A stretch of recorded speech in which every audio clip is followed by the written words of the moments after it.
আসসালামু আলাইকুম দর্শক, আশা করছি সবাই ভালো আছেন এবং সুস্থ আছেন। আসলে আমার কাছে খুব একটা ভালো খবর নেই, কারণ এই মুহূর্তে পর্তুগালে যারা অভিবাসী প্রত্যাশী রয়েছেন এবং যারা চিন্তা করছেন যে পর্তুগালে আসবেন, তাদের জন্য সবচেয়ে বড় দুঃসংবাদ হচ্ছে যে এই মুহূর্তে কিন্তু পর্তুগালে আর সেফ এন্ট্রি করা যাচ্ছে না। অর্থাৎ সরকার কিন্তু সেফ এন্ট্রি যে ব্যাপারটি ছিল সেটি কিন্তু বন্ধ হয়ে গেছে। আমি যদি আরেকটু খোলাখুলি করে বলি, সেটি হচ্ছে যে আমরা যারা অন্য কোনো সেনজেন কান্ট্রিতে এসে পরবর্তীতে পর্তুগালে এসে, সেটা বৈধ পথে হোক বা ইলিগালি হোক, আমরা এসে কিন্তু সেফ এন্ট্রি করতাম এবং পরবর্তীতে আমরা কিন্তু কাজের বিনিময়ে আমরা কিন্তু রেসিডেন্স কার্ড পেতাম। কিন্তু এখন নতুন সরকার যে পদক্ষেপ নিয়েছে সেটি হচ্ছে যে এখন আর সেই ব্যাপারটি থাকছে না। অর্থাৎ যখন 11 মার্চের যে নির্বাচন হয়েছিল পর্তুগালে, সেটিতে যখন বিরোধী দল অর্থাৎ পিএসডি যখন ক্ষমতায় আসে, তখনই আমরা যারা অভিবাসী রয়েছি যে আমরা বুঝতে পারছিলাম যে কিছু একটা হতে চলেছে আমাদের যে অভিবাসী রয়েছে তাদের জন্য। সেই অনুমানটি আসলে সত্যি হলো যে তারা এখন খুবই হার্ড লাইনে, যদি আমি বলি, সেটিতে তারা যাচ্ছে। তবে এর পেছনে কারণ রয়েছে।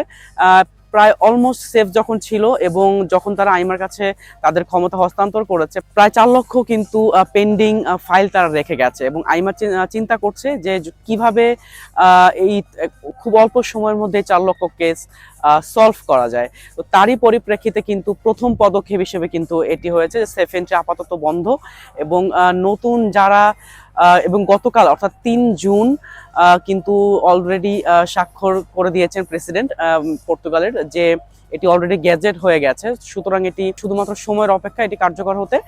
এবং অলরেডি কিন্তু সেফের যেই আইমার যেই ওয়েবসাইট রয়েছে সেটিতে কিন্তু মেনটেনেন্স দেখাচ্ছে, অর্থাৎ কাজ করা যাচ্ছে না বা নতুন কিছু করে কিন্তু ঢোকা যাচ্ছে না। অ্যাপ্লিকেশন আমরা যেখানে করতাম ওয়ার্ক পারমিটের জন্য, অর্থাৎ এটি এটি 88.2 এবং 89.2 এই আর্টিকেলে যারা আমরা করতাম সেফ এন্ট্রি, সেগুলো কিন্তু আপাতত আন্ডার মেনটেনেন্স রয়েছে, ঢোকা যাচ্ছে না। ব্যাপারটি হচ্ছে এরকম যে প্রথম এই সরকার আসার পর থেকেই কিন্তু প্রথম থেকেই বলে আসছে যে তারা ইমিগ্রেন্টদের যে ব্যাপারটি তারা এটা নিয়ে ভাববে এবং তারা দক্ষ জনবলের দিকে বেশি মনোযোগ দেবে, এবং তারই পরিপ্রেক্ষিতে কিন্তু এই ব্যাপারটি হয়েছে। অর্থাৎ তারা কিন্তু বলেছে যে তারা যেহেতু ওয়ার্ক পারমিটের ব্যাপারটি তারা রেখেছে, তার মানে বোঝাই যাচ্ছে যে তারা দক্ষ জনবল নেওয়ার পক্ষে। অর্থাৎ তারা এখন যে কেউ এখন চাইলেই পর্তুগালে এসে আর থাকতে পারবে না, ব্যাপারটি হচ্ছে এরকম অনেকটা। আর যেহেতু সেগা অর্থাৎ অন্য আরেকটি বিরোধী দল রয়েছে সেগা, তারাও কিন্তু প্রচন্ড ইমিগ্রেন্ট বিরোধী এবং তারাও কিন্তু বলেছে যে সরকার যদি ইমিগ্রেন্ট বিরোধী অর্থাৎ ইমিগ্রেন্টদের বিপক্ষে যদি কোনো কাজ করে, তারা কিন্তু তার পক্ষে থাকবে। অর্থাৎ বুঝতেই পারছেন যে আমরা আসলে কি সিচুয়েশনে রয়েছি।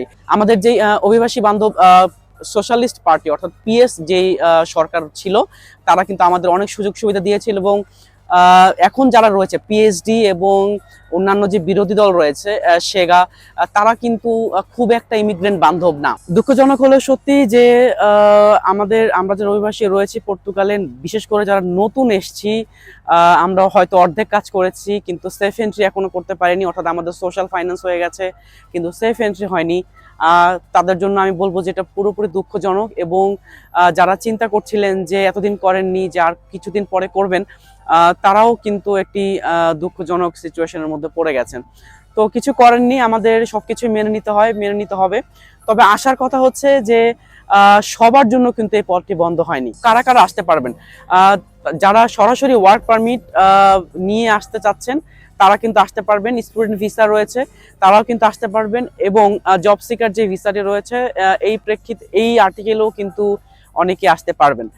কিন্তু কথা হচ্ছে স্টুডেন্টের ক্ষেত্রে আমি বলবো আপনারা আরেকটু সতর্ক হবেন, কারণ এটাতে কিন্তু বলা হয়েছে, নতুন যে আইনটি হয়েছে এখানে কিন্তু বলা হয়েছে যে আমরা আগে যেটি করতাম যে স্টুডেন্ট আগে হয়ে আমরা কিন্তু পরবর্তীতে কার্ডটি নিয়ে আমরা কিন্তু ওয়ার্ক পারমিটে কিন্তু কনভার্ট করে ফেলতাম।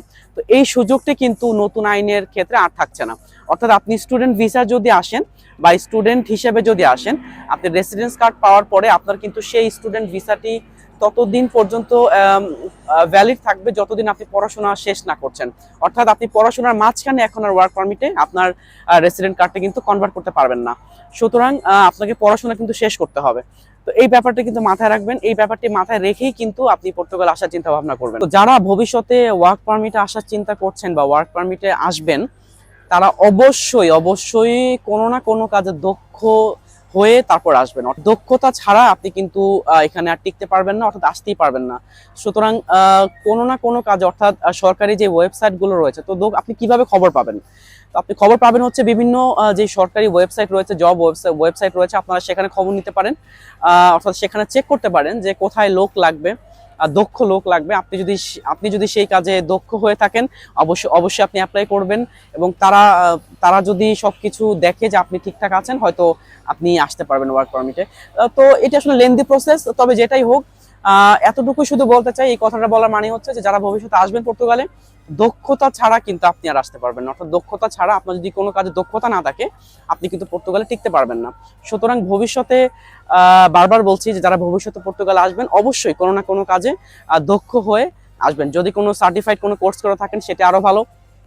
বিভিন্ন ক্ষেত্রে হতে পারে কি কি কাজ, এখানে আসলে কাজের লোকের আসলে প্রচুর প্রয়োজন। সুতরাং দক্ষতা যদি থাকে এবং সেই সাথে যদি আপনি কোনো সার্টিফাইড স্কিল থাকে যদি আপনার, অবশ্যই আপনি পর্তুগালে আপনি আসতে পারবেন, তাতে কোনো সমস্যা নেই। তবে সবসময় মনে রাখতে হবে যে যা কিছু হয় আমাদের কিন্তু ভালোর জন্য হয়, এবং মাথায় রাখতে হবে যে এটি কিন্তু আমি ব্যক্তিগতভাবে আমি মনে করি এটি একটি টেম্পোরারি সলিউশন। কারণ হচ্ছে দেখেন, আপনি যদি লজিক্যালি চিন্তা করেন, প্রায় 4 লক্ষ কেস পেন্ডিং আছে এবং প্রতিদিনই কিন্তু হাজার হাজার সেফ এন্ট্রি হচ্ছে।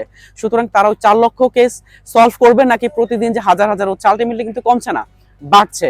সুতরাং আমার যেটা মনে হচ্ছে ব্যক্তিগতভাবে, আমি মনে করি যে এই 4 লক্ষ পেন্ডিং কেস শেষ না হওয়া পর্যন্ত হয়তো তারা নতুন ভাবে আর ইমিগ্রেন্টসের যে সেফ এন্ট্রির ব্যাপারটি রয়েছে এটি আর নেবে না। তবে আশার আলো হচ্ছে পর্তুগাল সবসময় অভিবাসী বান্ধব দেশ ছিল এবং আছে, এবং আশা করছি ভবিষ্যতেও থাকবে। তো আপনারা হতাশ হবেন না, বা হতাশ হওয়ার এই মুহূর্তে কোনো রিজন আমি দেখছি না। যত কিছু বলি, কিছুটা হতাশ তো হবেনি।